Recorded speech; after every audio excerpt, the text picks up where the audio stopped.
الناس اتقوا ربكم الذي خلقكم من نفس واحدة وخلق منها زوجها وبث منهما رجالا كثيرا ونساء واتقوا الله الذي تساءلون به والأرحام إن الله كان عليكم رقيبا. Amma ba'du, kaum muslimin dan kaum muslimat, Bapak Ibu rahimani wa rahimakumullah. Alhamdulillah, pada kesempatan kali ini kita akan mengangkat satu bahasan dari tafsir surat An-Nasr. Tafsir surah An-Nasr. Baik ikhwan dan akhwat rahimani wa rahimakumullah, sebagaimana yang telah kita ketahui bahwa ketika kita berbicara tentang tafsir Al-Quranul Karim, maka seorang memiliki metode yang harus sesuai dengan kaedah-kaedah ilmu tafsir yang telah para ulama tetapkan. Di antaranya Al-Imam Ibnu Katsir rahimahullahu ta'ala. Ada 4 metode para ulama dalam menafsirkan Al-Quran. Ada yang tahu? Atau silakan, apa?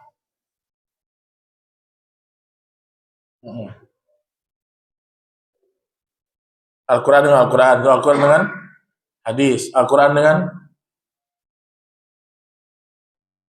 kurang 2. Yang ada ulama-ulama, sahabat ya. Al-Quran dengan ucapan para sahabat. Yang keempat, baik, terus kurang 1 lagi.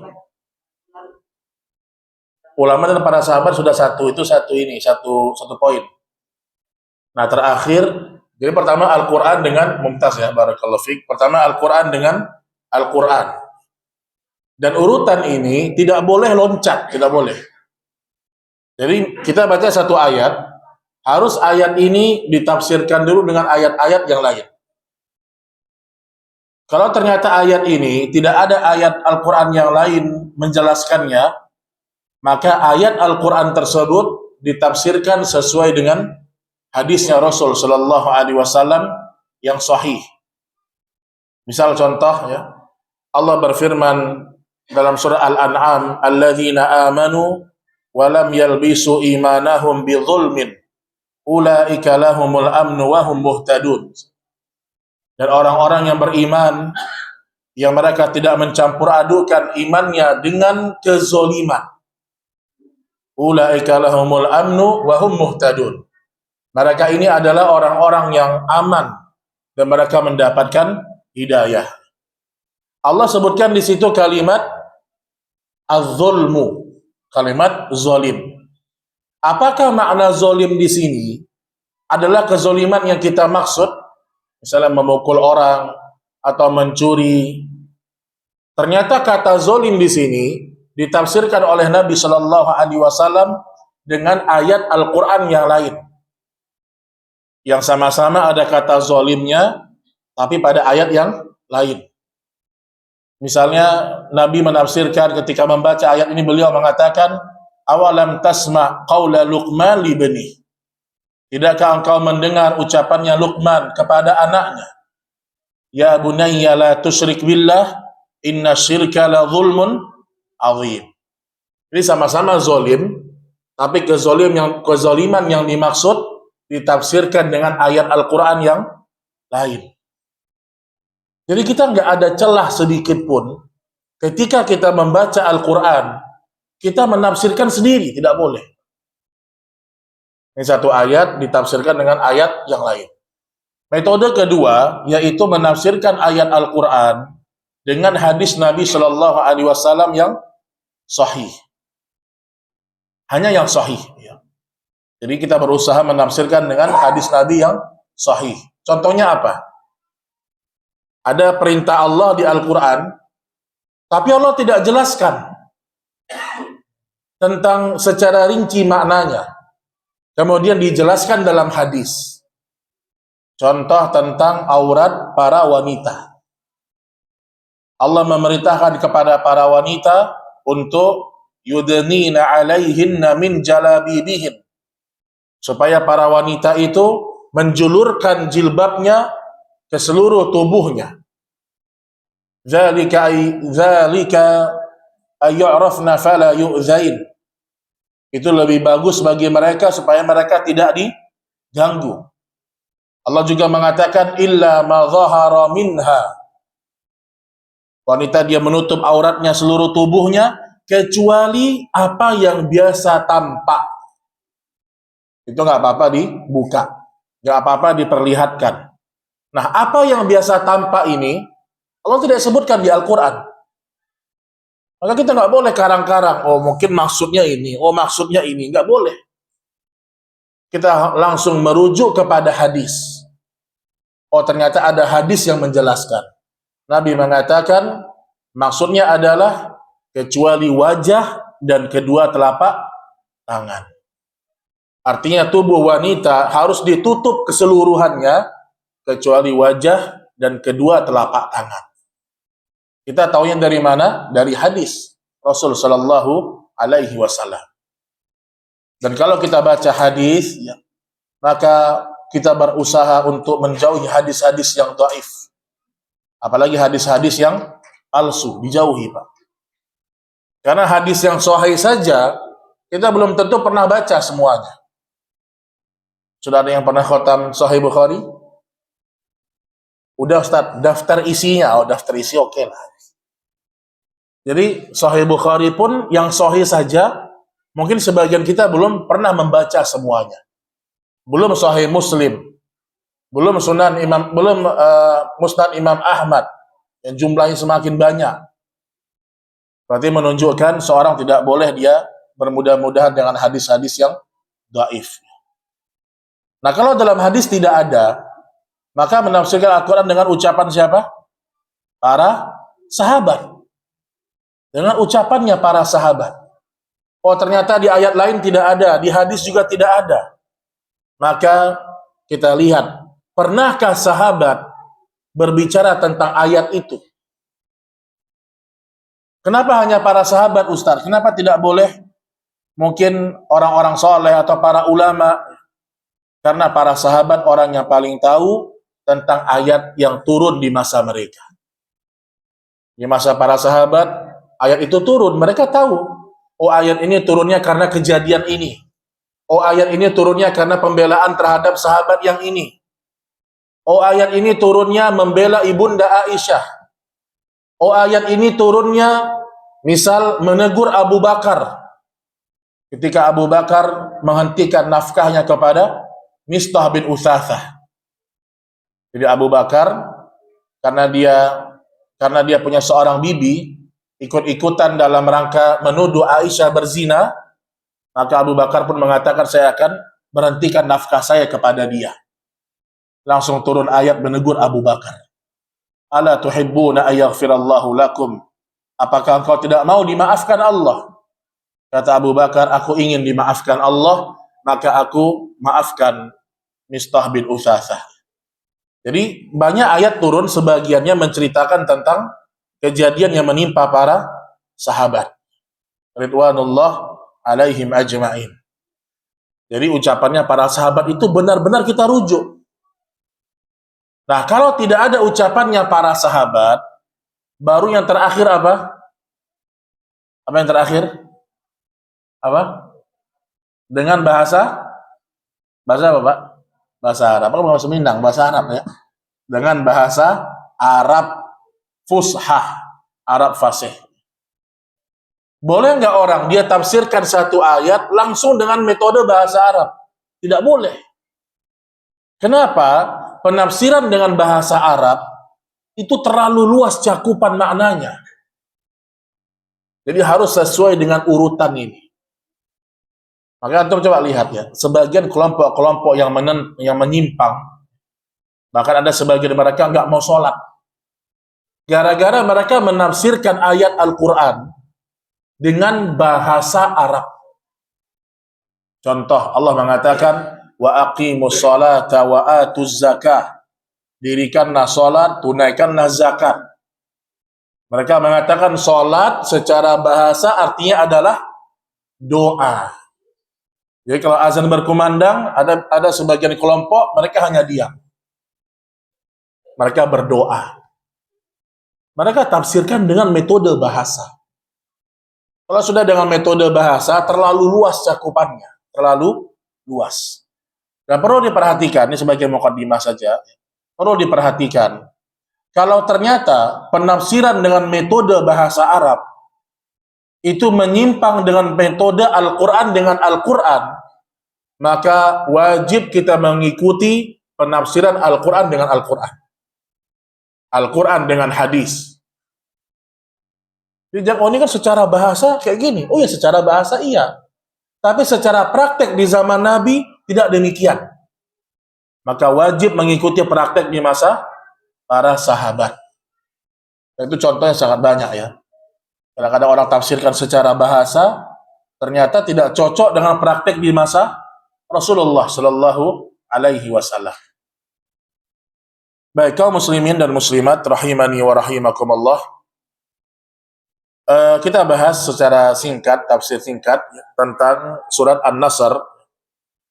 Surat An-Nasr ini, para ulama menyebutkan bahwasanya dia adalah surat yang paling terakhir turun.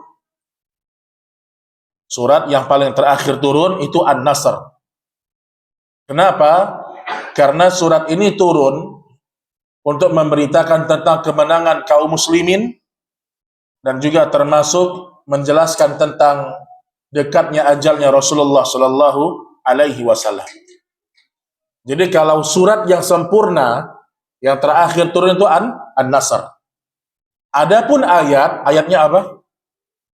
Ayat yang paling terakhir turun apa?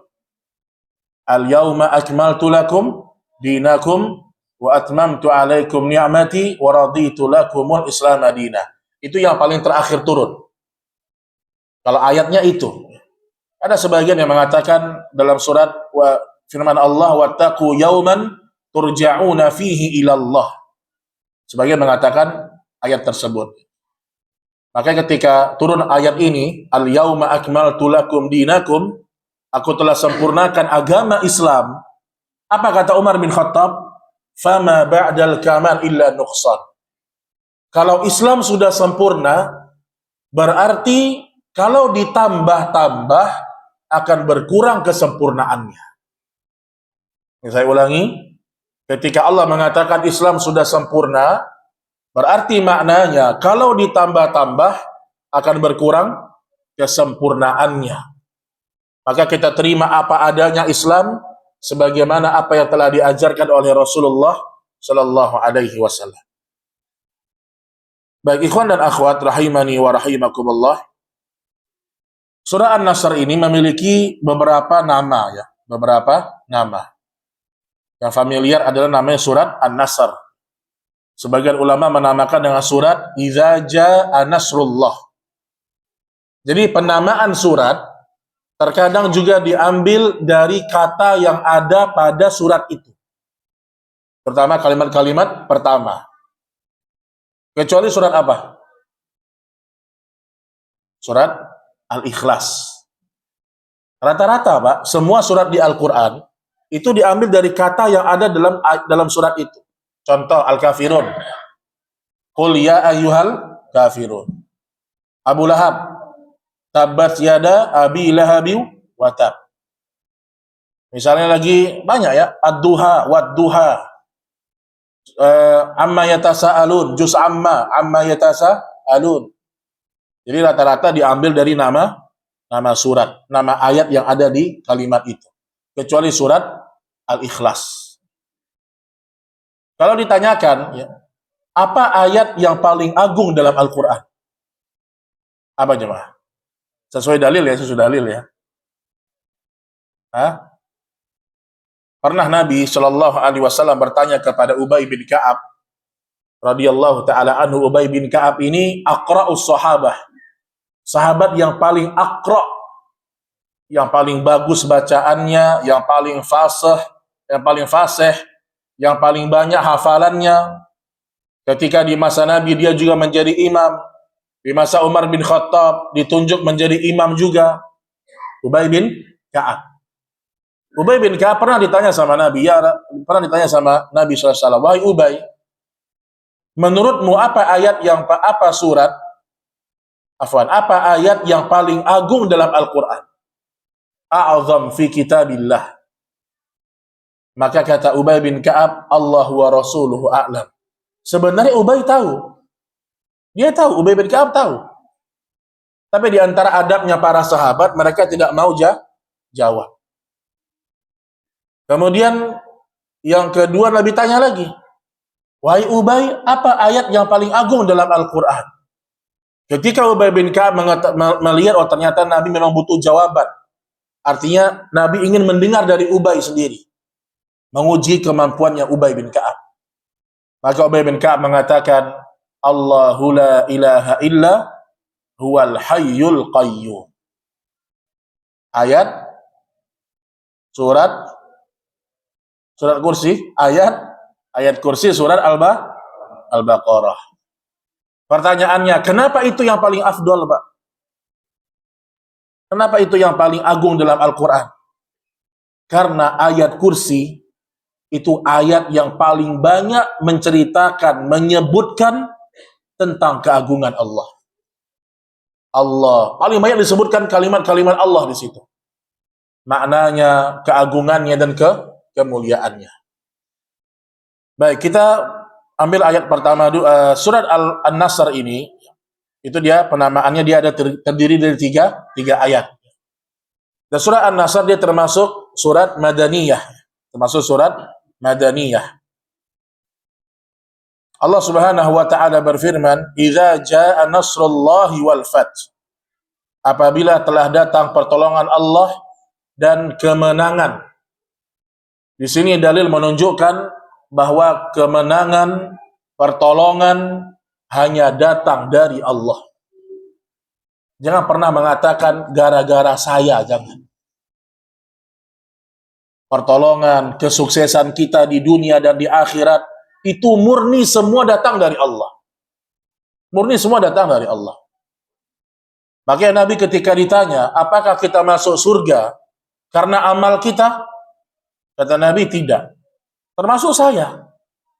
Kecuali Allah merahmatiku dan memberikan kasih sayangnya kepadaku. Artinya seorang itu masuk surga pun karena pertolongan, rahmat, dan kasih sayang Allah. Kemudian di sini Allah mengatakan, "Idza jaa nasrullahi wal fath." Apabila telah datang pertolongan Allah Subhanahu wa taala dan kemenangan. Wal fath, fatah di sini yang dimaksud adalah Fathul Makkah. Adalah Fathu Makkah. Kapan kejadian Fathul Makkah? 8 Hijriyah. Setelah Nabi 13 tahun berdakwah di kota Makkah, kemudian Allah memberikan kemenangan kepada Nabi Sallallahu Alaihi Wasallam dalam peristiwa Fathu Makkah. Di antara sebab kenapa terjadinya Fathu Makkah, karena dilanggarnya perjanjian Hudaybiyah oleh orang-orang musyrikin. Nabi datang dengan para sahabat dengan ribuan menuju ke kota Makkah. Riwayat menyebutkan ketika Nabi Shallallahu Alaihi Wasallam sampai di kota Makkah, maka Nabi menundukkan kepalanya sampai jenggotnya hampir mengenai tanah. Nabi tawaduk kepada Allah. Dapat kemenangan, berhasil dakwahnya, banyak orang masuk Islam, dia tidak mengatakan gara-gara saya, ya Allah, tidak. Tapi Nabi serahkan semua kepada Allah, karena tidak ada satu pun nikmat dalam hidup kita kecuali Allah yang kasih sama kita. Apapun nikmat itu. Makanya Fatah di sini yang dimaksud adalah Fathu Makkah. Ketika kaum muslimin menuju kota Makkah, maka orang-orang kafir Quraisy mereka ketakutan. Karena mereka menganggap pasti Rasulullah membalas dendam. Pasti balas dendam. Oh, 13 tahun diusir dari kampung, Masya Allah. Sahabat-sahabatnya dibunuh, bayangkan. Kemudian sebagian disiksa, diboikot. Maka sebagian orang-orang musyrik mengatakan, hadza yaumun malhamah. ini sepertinya hari pertumpahan darah yang sangat banyak. Muhammad akan balas dendam. Apakah Nabi balas dendam, Pak? Enggak. Nabi tidak balas dendam. Walaupun seandainya Nabi membalas, itu sah di hadapan Allah. Kenapa? Karena kezaliman dibalas dengan kezaliman yang sama. Tapi Nabi mengatakan, barang siapa yang masuk ke rumahnya Abu Sufyan, maka dia akan selamat. Izhabu fa antumut tulaqa. Kalian berangkat semuanya, kalian saya bebaskan. Di sini pelajaran bahwasanya ketika ada orang menzolimi kita, memang kita punya hak untuk membalas, punya. Tapi kita lihat akhlak Rasul kita Shallallahu Alaihi Wasallam, ternyata dalam sebagian sejarah Nabi memaafkan orang-orang yang telah melakukan kezoliman. Walaupun pernah Nabi juga mengucapkan laknat, pernah. Jadi di sini dalil bahwasanya Fathul Makkah itu murni atas pertolongan dari Allah Subhanahu wa taala, dan di hari itu juga, perhatikan di sini teman-teman sekalian, di hari itu juga hancurlah seluruh berhala yang berada di sekeliling Ka'bah. Yang berhala itu sudah ada ketika Nabi masih di Mekah. 360 berhala ya. Ketika Nabi di Mekah, Nabi nggak hancurkan berhala itu. Kenapa? Kekuatan kaum muslimin masih lemah. Masih lemah, Pak. Sehingga Nabi biarkan, Nabi bersabar. Ada 300-an lebih berhala di sekeliling Ka'bah. Karena belum ada kekuatan. Tapi ketika Nabi sampai di kota Makkah, penaklukan kota Makkah, Nabi punya kekuatan. Maka Nabi pergunakan kekuatannya untuk menghancurkan seluruh berhala pada hari itu juga. Subhanallah, ya. Nabi tidak meridhoi ada berhala sebenarnya, tapi tidak ada kekuatan. Kalau dipaksakan, tumpah darah kaum muslimin di kota Mekah semakin banyak. Dan darahnya seorang muslim itu lebih bernilai di sisi Allah daripada kehancuran langit dan bumi. Jadi ada seorang mukmin mati terbunuh tanpa hak, itu lebih berat di sisi Allah. Artinya itu lebih berat daripada hancurnya langit dan bumi. Maka jangan main-main dengan darah manusia, pembunuhan, kezoliman, jangan.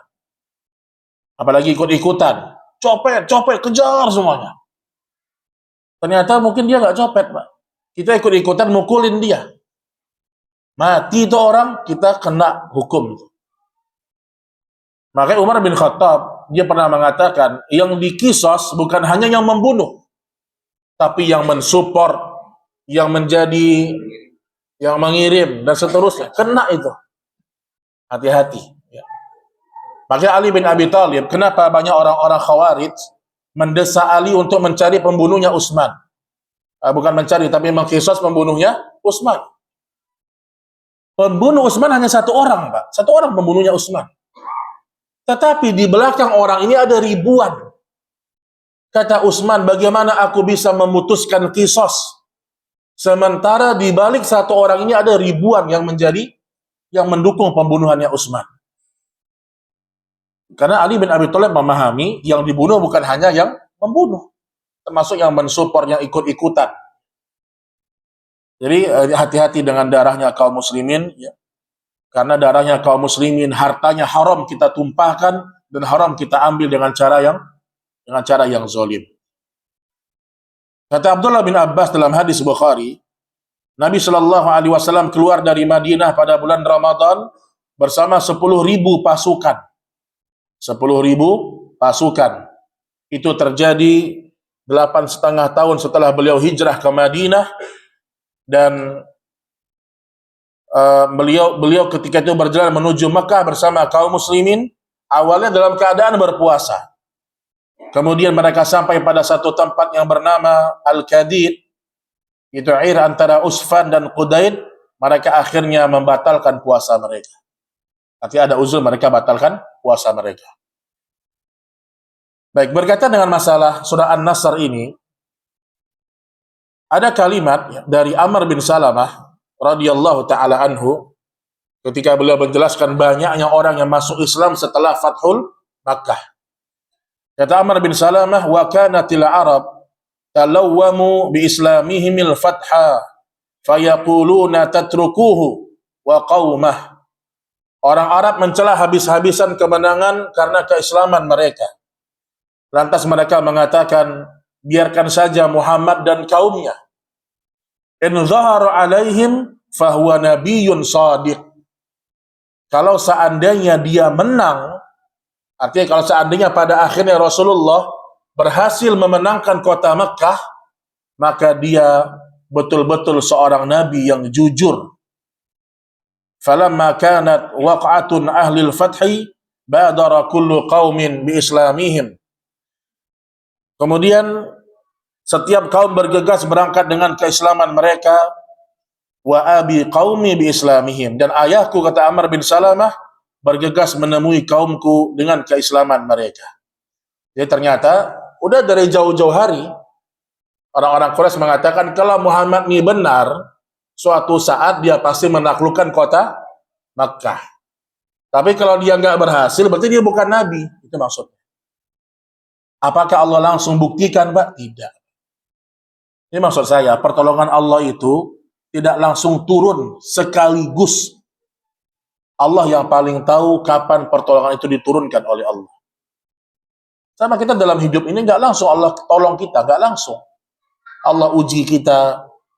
Ada yang diuji dengan penyakit, diuji dengan kemiskinan, ada yang diuji dengan anak-anaknya, ujian. Maka jangan pernah mengatakan kapan Allah tolong saya, jangan. Jangan pernah mengatakan kapan Allah tolong saya. Maka dahulu para sahabat, mereka karena saking beratnya cobaan, mereka mengatakan, ya Rasulullah, alasna alal haq. Bukankah kita berada di atas kebenaran? Iya, kata Nabi. Mata nasrullah. Kapan Allah mendatangkan pertolongan untuk kita? Langsung Nabi menegur para sahabat. Kalian ini orang-orang yang tergesa-gesa. Sebelum kalian ada orang yang tubuhnya diletakkan, dirajam, dimasukkan ke tanah sebagiannya, dan dibelah gergaji menjadi dua badan mereka. Tapi tidak membuat mereka meninggalkan agama Allah Subhanahu wa ta'ala. Jadi maksud saya, Allah pasti tolong kita, tapi Allah pasti dulu uji kita. Apakah Allah langsung menolong Ibrahim? Enggak. Allah uji Ibrahim dulu. Diuji dengan dilemparkan ke dalam api, diuji dengan anaknya disuruh sembelih, diuji dengan disuruh meninggalkan istrinya Hajar biwadin ghairi dzi zar'in, di tanah yang tandus. Ibrahim melakukan semuanya. Makanya Allah puji Ibrahim itu alaihi salam, inna Ibrahim kana ummah qanitan lillahi hanifa wa lam yakun minal musyrikin. Sesungguhnya Ibrahim itu dia seorang ummah, berkumpul pada dirinya banyak kebaikan. Qanitan lillah, dia tunduk sama Allah, Ibrahim itu. Di antara contoh ketundukannya apa? Dia bermimpi satu kali menyembelih Ismail, langsung dia laksanakan. Kata para ulama, wahyu yang turun dengan cara seorang bermimpi, itu wahyu level paling rendah. Level yang paling rendah. Ibrahim bermimpi satu kali, langsung dia laksanakan sebagaimana yang dia lihat dalam mimpinya. Banyak juga Nabi Musa, antum melihat Nabi Musa, apakah langsung Allah tolong? Tidak.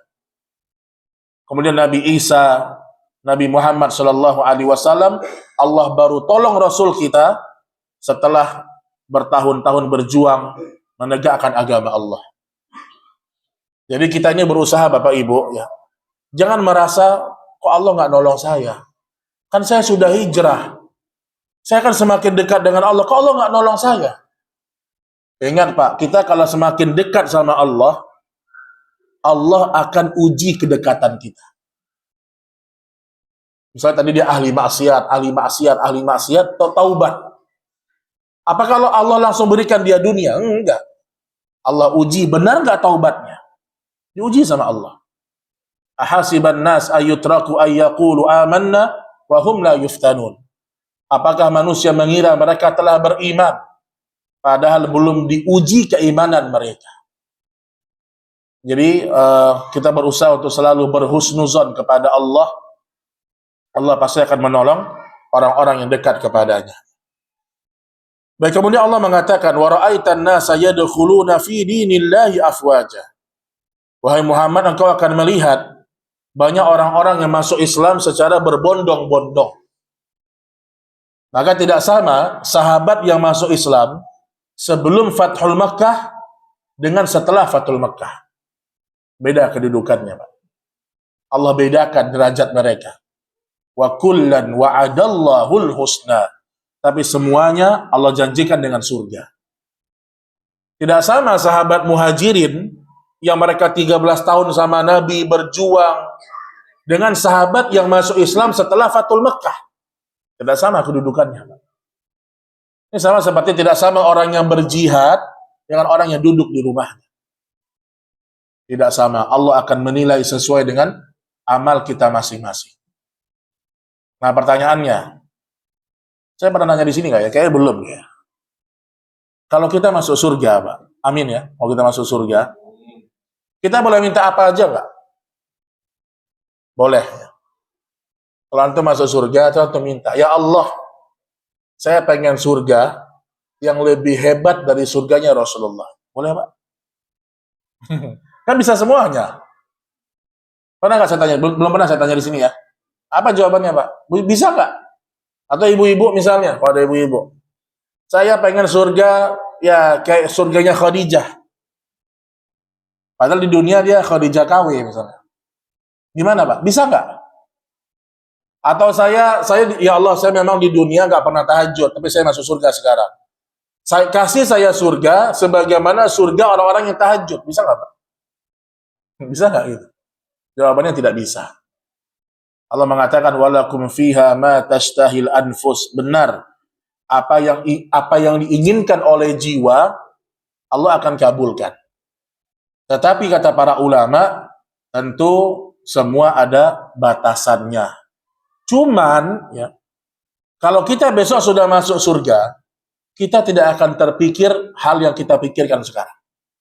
Kita akan dicukupkan dengan surga kita masing-masing. Dan itu kalau udah masuk surga, antum nggak akan berpikir pengen surga yang lebih atas, udah.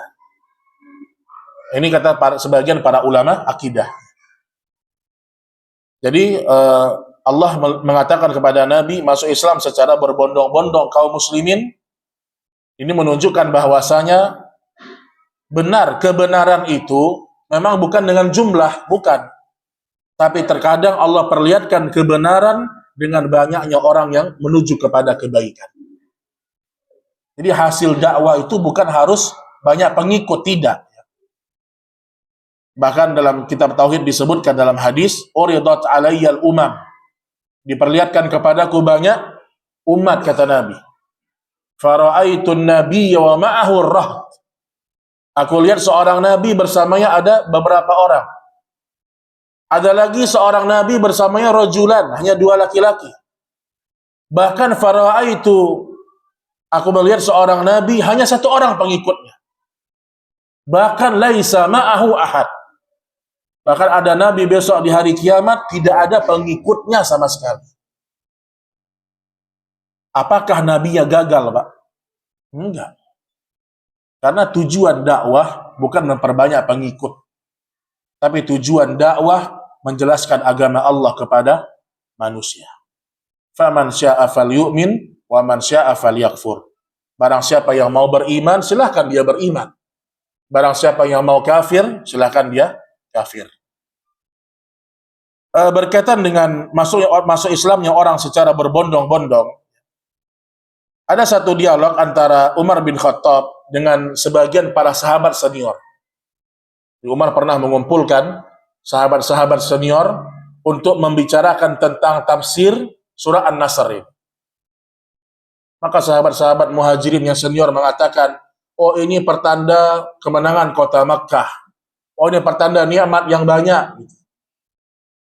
Maka Umar tanya kepada Abdullah bin Abbas, yang waktu itu masih kecil. Kata Abdullah bin Abbas, hadza qurba ajalin Nabi sallallahu alaihi wasallam.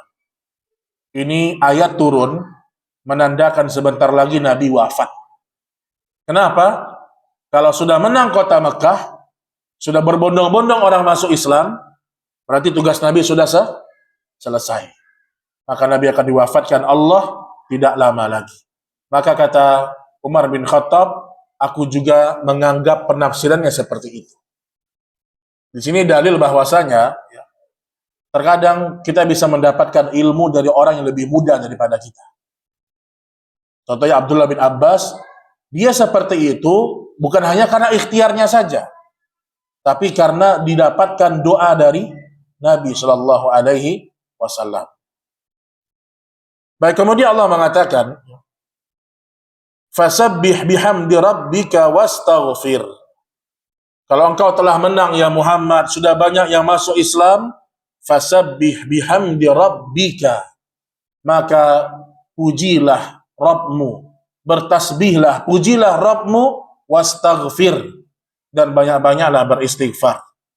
Innahu kana tawwaba, sesungguhnya Allah Subhanahu wa taala Maha penerima taubat.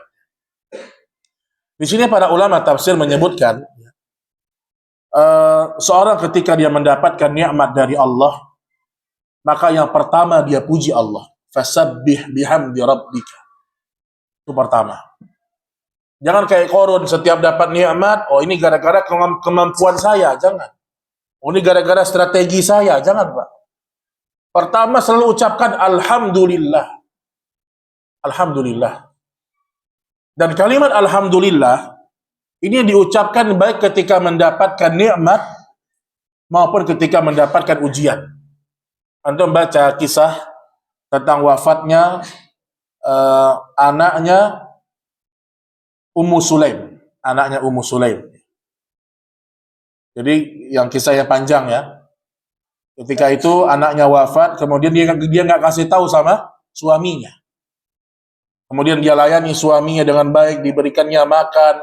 Kemudian mereka berhubungan biologis di malam itu. Setelah selesai, baru dia kasih tahu kepada suaminya, anak kita sudah wafat.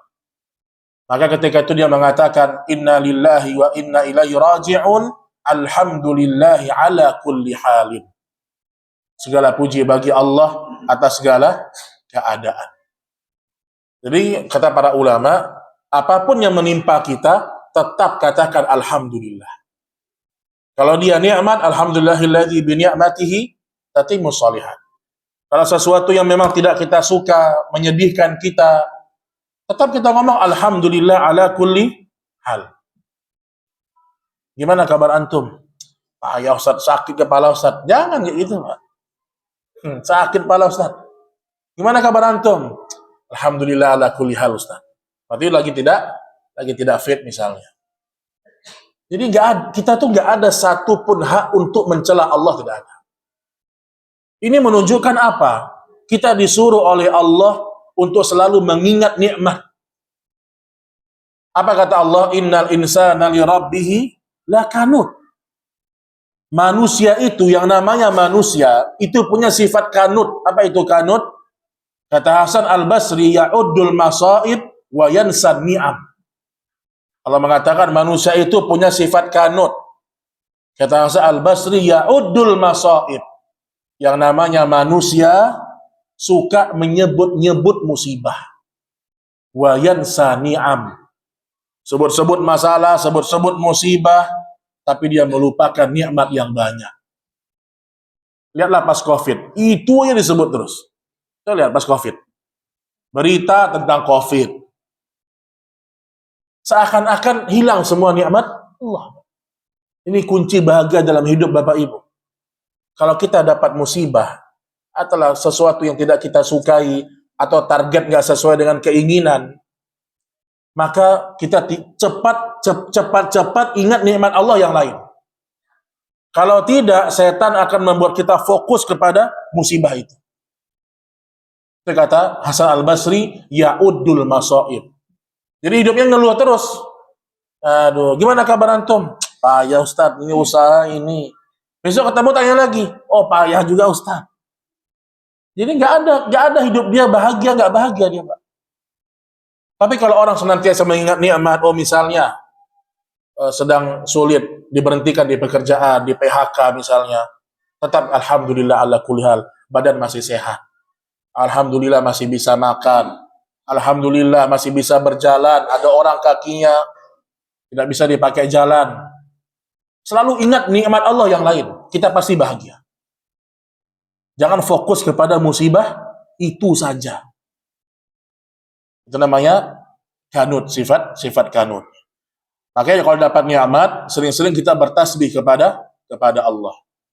Di antara keutamaan tasbih, misalnya kalimat yang Nabi sebutkan, man qala subhanallah wa bihamdi mi'ata marrah. Barang siapa yang mengucapkan subhanallah wa bihamdi, hanya ini saja, mi'atu marrah, 100 kali, apa kata Nabi? Allah akan ampunkan dosanya, lau kanat mithla zabadil bahar. Walaupun dosanya sepenuh buih di lautan. Baca subhanallah wa bihamdi, subhanallah wa bihamdi 100 kali, diampunkan dosa kita sebanyak buih di lautan. Baik, kita sambung sedikit setelah setelah azan Isya insyaallah taala dengan tanya jawab. Wassallallahu ala nabiyina Muhammad walhamdulillahirabbil alamin.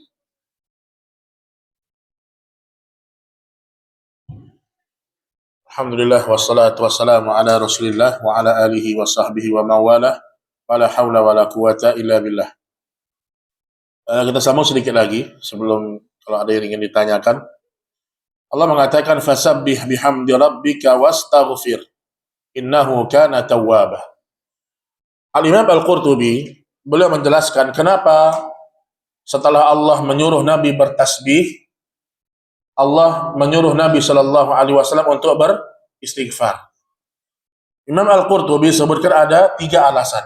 Ada 3 alasan. Yang pertama, Nabi sallallahu alaihi wasallam merasa memiliki banyak kekurangan. Beliau bandingkan dengan nikmat besar yang Allah kasih dalam hidupnya, maka Nabi menilai bahwasanya kekurangannya lebih banyak. Dan beliau menganggap itu bagian dari dosa. Jadi Nabi beristighfar kepada Allah, kenapa? Karena Nabi menganggap lebih banyak kekurangannya dalam mentaati Allah, dalam beribadah kepada Allah, dibandingkan dengan nikmat yang Allah kasih. Maka Nabi disuruh beristighfar oleh Allah. Itu yang pertama.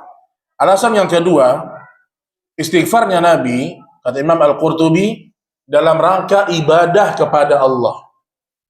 Jadi istighfar itu adalah ibadah. Sampai dalam riwayat disebutkan, tuba liman wajada fi sahifatihi istighfaran katsira. Beruntunglah orang-orang yang mendapatkan dalam catatan amalnya istighfar yang sangat banyak. Orang yang paling beruntung di hari kiamat ternyata didapatkan dalam catatan amalnya istighfar yang sangat banyak. Maka biasakan kita ini Bapak Ibu dimanapun istighfar. Lagi di mobil, lagi di motor, dari masjid pulang ke rumah, astagfirullah, istighfar. Ya, biasanya kita beristighfar. Alasan yang ketiga, sebagai peringatan bagi umatnya. Kalau Nabi saja yang maksum lepas dari kesalahan, itu pun beliau beristighfar kepada Allah. Maka bagaimana dengan orang yang seperti kita? Nabi saja yang maksum, terjaga dari kesalahan, tetap Allah perintahkan wastaghfir, dan beristighfarlah. Apalagi orang seperti kita yang penuh dengan dosa dan maksiat. Baik Bapak Ibu yang dirahmati Allah, istighfar ya, juga diperintahkan kata para ulama karena disyariatkannya beristighfar. Biasanya selesai kita melakukan amal yang hebat. Biasanya istighfar itu disuruh oleh Allah setelah melakukan sebuah amal yang besar. Contoh, selesai sholat, istighfar atau tidak? Istighfar. Atau alhamdulillah itu? Salah alhamdulillah. Kalau ada orang bilang selesai sholat, assalamualaikum warahmatullah. Ustaz, saya versi lain Ustaz. Alhamdulillah. Salah. Saya pernah dengar seorang Ustaz ngomong gitu. Yang sebenarnya kita kalau habis sholat, alhamdulillah. Nggak mesti astagfirullah terus. Tapi sesekali alhamdulillah kata dia. Terus ditanya, apa alasannya Ustaz? kita bersyukur sama Allah kalau kita sudah bisa beribadah? Ngarang-ngarang, Pak. Padahal kita beristighfar, kenapa? Justru kita merasa jangan-jangan sholat kita tidak khusyuk, ada kekurangannya, kita meminta ampun sama Allah supaya diterima. Itu satu dalam sholat. Ya. Kemudian yang kedua, dianjurkan istighfar selesai bermajlis ilmu. Doa kafaratul majlis.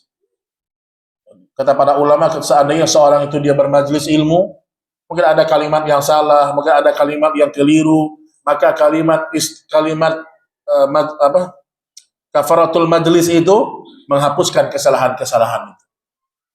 Seperti kalimat subhanallahumma wa bihamdi asyhadu an la astaghfiruka wa atubu ilaih. Itu diucapkan setelah kita bermajlis ilmu. Bisa jadi kita ngomong sejam ada yang salah, ya atau tidak? Banyak, Pak. Kadang-kadang ustadznya mungkin ada yang keliru mengucapkan, ada kalimat yang tidak layak. Maka dengan kafaratul majlis, mudah-mudahan terampunkan segala kesalahan. Kemudian yang ketiga, ketika selesai menunaikan ibadah haji, Allah mengatakan selesai dari Arafah, ya. Tsumma afidu min haitsu afadan nas wastaghfirullah.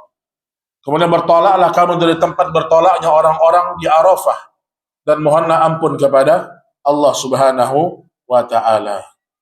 Di sini dalil bahwasanya seorang berusaha memperbanyak istighfar sama Allah. Allah mengatakan innahu kana tawwaba. Sesungguhnya Allah zat yang maha menerima taubat. Baik, saya ingin jelaskan sedikit aja. Dosa itu ada berapa? Ada dua. Berkaitan dengan hak Allah dan berkaitan dengan hak sesama hamba Allah. Kalau berkaitan dengan hak Allah, kita langsung sama Allah taubat. Langsung kepada Allah kita taubat. Tapi kalau berkaitan dengan hakku adami, berkaitan dengan haknya anak Adam, nggak bisa langsung sama Allah saja. Harus minta maaf. Bahkan Syekh Utsaimin mengatakan apa? Al-ghibatu minal kabair. Ghibah itu bagian dari dosa besar. La tukaffiruha shalah wala shadaqah wala siyam wala hajj. Dan dosa ghibah tidak bisa dihapus hanya karena kita sholat, puasa, sedekah, bahkan haji sekalipun. Khusus dosa ghibah. Kenapa? Kalau dosa ghibah harus kita selesaikan. Minta maaf, minta dihalalkan. Maka hati-hati dari dosa-dosa yang berkaitan dengan sesama manusia. Wallahu a'lam bishawab. Ini yang bisa kita sampaikan pada pertemuan kali ini. Mungkin sebelum kita akhiri, kalau ada pertanyaan, dipersilakan Bapak Ibu sekalian. Ya, silakan.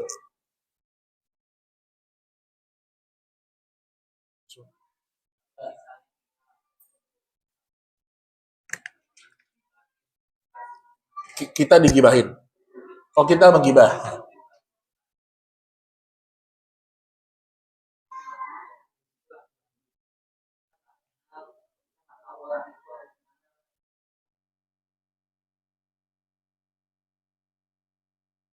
Ya. Jadi berarti kita pernah menggibahi orang gitu. Menggibahi orang. Nah, orang nggak pernah ketemu lagi sekarang. Ya. Makanya inilah yang berbahaya. Makanya Nabi mengatakan fal yatahallalhu minhul yaum qabla an yakuna dinaran wala dirhaman. Kata Nabi, selesaikan urusan dengan hak-hak anak Adam sebelum datang hari di mana tidak berguna dinar dan dirham. Makanya orang yang bangkrut itu siapa? Orang yang datang di hari kiamat, dia merasa tahajudnya banyak, sholatnya banyak, majelis ilmunya banyak. Ternyata tiba-tiba datang orang yang pernah dia gibahin, pernah dia ambil uangnya misalnya, pernah dia sakiti. Kemudian mengatakan, ya Rob, urusan saya dengan si fulan belum selesai. Dia pernah gibahi saya. Kata Nabi apa? Diambillah sebagian dari pahala kita untuk menutupi dosa kita itu. Kalau belum cukup juga apa? Dosa dia pindah ke kita. Bayangkan. Nah, makanya kalau kita gak ketemu orangnya gimana? Berat ini sudah. Maka Ibnu Taimiyah ketika ditanya dalam Majmu' Fatawa, bagaimana hukumnya seorang, dia punya hutang. Kemudian dia cari-cari dia mau kembalikan hutang dia, ternyata nggak ketemu orangnya atau udah meninggal. Bagaimana cara dia membayar hutang ini? Kata Ibnu Taimiyah, dia hanya bisa berbuat baik. Dia cari ahli warisnya, mungkin dia bayar ke situ. Ini bukan statusnya bayar hutang. Itu hanya berbuat baik. Atau mungkin dia nggak ketemu ahli warisnya, dia sedekahkan. Apakah gugur kewajiban dia di akhirat? Enggak. Kata Ibnu Taimiyah, bisa jadi kemungkinan orang itu akan tetap menuntut di hari kiamat. Nah makanya ya, kalau dari ucapan Syekh Utsaimin tadi, itu sebenarnya beliau ingin menjelaskan besarnya dosa ghibah itu hati-hati. Nah, namun tentu kalau kita sudah berusaha, ya, kita pernah menggibahi seseorang, orang yang nggak ketemu, kita berusaha mengharumkan nama dia. Itu kata sebagian para ulama.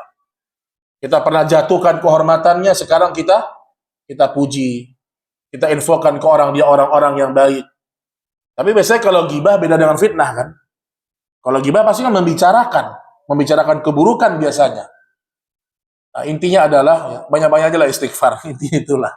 Karena sulit Pak, kita mengatakan Allah pasti ampuni, iya. Tapi dosa berkaitan dengan anak Adam, konsekuensinya banyak. Tapi kita nggak boleh putus asa dari rahmat Allah. Kalau kita sudah berikhtiar, kita mohon ampun sama Allah, kita doakan orang yang pernah kita gibahi. Mudah-mudahan Allah akan merahmati kita di hari kiamat. Dan mengerikan, dosa gibah ini mengerikan. Dan semakin nikmat gibah itu ketika yang kita gibahi orang yang mungkin memiliki kedudukan, semakin nikmat. Menggibahi pemimpin negara, itu berapa dosa itu Pak? Subhanallah. Kemudian menggibahi ustadz, menggibahi ulama, berat. Menggibahi tetangga, berat.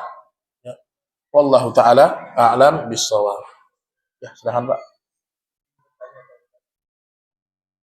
Terkait dengan penyakit. Ya. Saya sudah berjumpa. Saya pertama kali tahun 2010 Pak, udah lama ya, Masya Allah. kan paham gitu apa istilah sahur. Nah, pada sahur itu 10 tahun kemudian sahur saya kasih kalau medisnya itu neuropati. Saya sudah berusaha untuk mengatasi cara terapi juga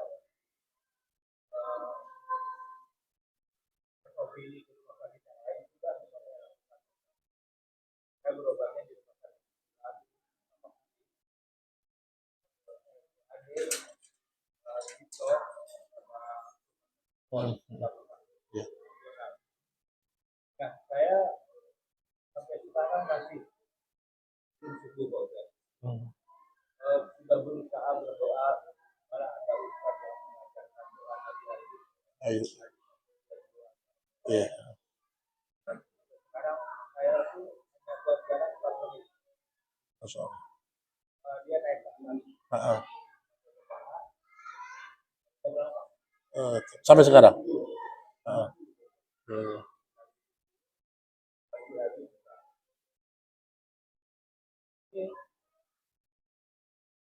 sampai kapan saya tetap berdoa. Baik, Masya Allah. Baik, ya. Sodako kan antara lain tidak Betul. manfaatnya seperti apa Bapak?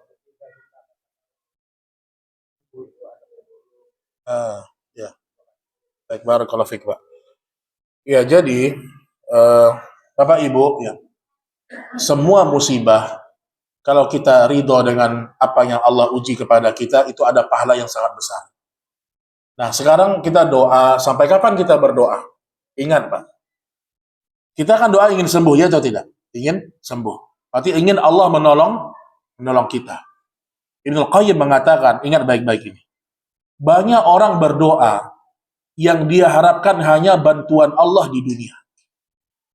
Tapi dia lupa ada pertolongan Allah di akhirat. Ibnu Qayyim mengatakan bisa jadi seorang diuji dengan penyakit, kemudian dia berdoa sambil dia tetap ridho, dia bersabar, bisa saja Allah di dunia tidak kabulkan. Allah nggak tolong dia di dunia. Tapi dampak dari itu, Allah tolong dia di hari akhirat. Jadi kita kadang-kadang kalau kita mendengar kapan Allah tolong saya, orang sering berpikir pertolongan dunia aja, ya atau tidak? Padahal bisa jadi Allah mungkin nggak tolong dia di dunia sebagai penghapus dosa, mengangkat derajat. Tapi di akhirat besok mungkin dia menyeberang sirat secepat cahaya, Allah tolong. Tapi kita banyak tergesa-gesa menganggap pertolongan Allah hanya di dunia. Jadi yang Bapak lakukan sudah benar ya. Tetap kita berikhtiar, kita berdoa sama Allah. Kita mengatakan aku ridho dengan penyakit ini ya Allah. Ridhoi. Seandainya kita wafat di atas keridhaan itu besar kedudukan kita di sisi Allah Subhanahu wa taala. Jadi kalau ditanya sampai kapan saya berdoa, ya sampai Allah Subhanahu wa taala wafatkan kita atau sembuhkan penyakit kita. Dan terkadang penyakit nggak Allah sembuhkan di dunia, enggak. Tapi ternyata kita tahu di akhirat justru itu yang membuat kita naik surga berderajat-derajat. Kan dalam hadis seperti itu. Allah mencintai seorang hamba, Allah ingin hamba ini sampai ke derajat tertentu di surga. Tapi ternyata amalnya nggak cukup. Bagaimana cara Allah menaikkan derajatnya? Allah kasih dia musibah, penyakit, kemiskinan, kesulitan hidup, fasabara, kemudian dia sabar. Ternyata itu yang membuat dia naik ke surga yang sangat tinggi. Dalam riwayat disebutkan, dia sampai mengatakan apa? Ya Allah, kalau seperti ini, aku berharap dulu di dunia, kulitku digunting-gunting. Supaya dapat surga yang lebih tinggi lagi. Jadi kita tuh akan sadarnya besok di akhirat. Oh, inilah penyakit diabetes kemarin tuh ya. Alhamdulillah, ternyata masuk surga yang sangat tinggi. Oh, inilah kenapa saya hidup selama ini susah ya. Ternyata Allah masukkan gara-gara itu kita ke surga. Jadi tidak semua yang kita harapkan itu baik untuk diri kita. Tidak semua. Allah tahu apa yang paling terbaik untuk hamba-hamba. Tugas kita bersabar, berdoa. Semoga itu sebagai penghapus dosa dan mengangkat derajat. Yang pertama. Yang kedua, Nabi mengatakan ya, da'u mardakum bisadaqah. Obati orang-orang sakit dengan bersedekah. Jadi secara prakteknya gimana? Prakteknya, Bapak bisa bersedekah, niatnya karena Allah, dan niatkan bertawasul dengan amal soleh, supaya penyakit kita diangkat. Jadi lafaznya bebas, dia cukup diniat saja sebenarnya. Cukup di niat. Atau sama seperti kisah 3 orang yang dikurung di dalam goa. Masing-masing mereka mengatakan, ya Allah, saya pernah melakukan amal ini. Itu bisa disebutkan dalam doa nih, ya Allah, saya kemarin bersedekah sekian, ya Allah. Seandainya itu adalah amal yang diterima, semoga penyakit saya sembuh. Itu bisa. Itu bertawasul dengan amal soleh. Dan hukumnya boleh bertawasul dengan amal soleh. Jadi bentuknya bisa dalam doa, bisa dalam niat, dalam niat. Ya, semoga Allah kasih kesembuhan Pak, insyaallah taala. Wallahu taala a'lam bissawab. Ini yang bisa kita sampaikan. Subhanakallahumma wa bihamdik asyhadu an la ilaha illa anta astaghfiruka wa atubu ilaik. Assalamualaikum warahmatullahi wabarakatuh.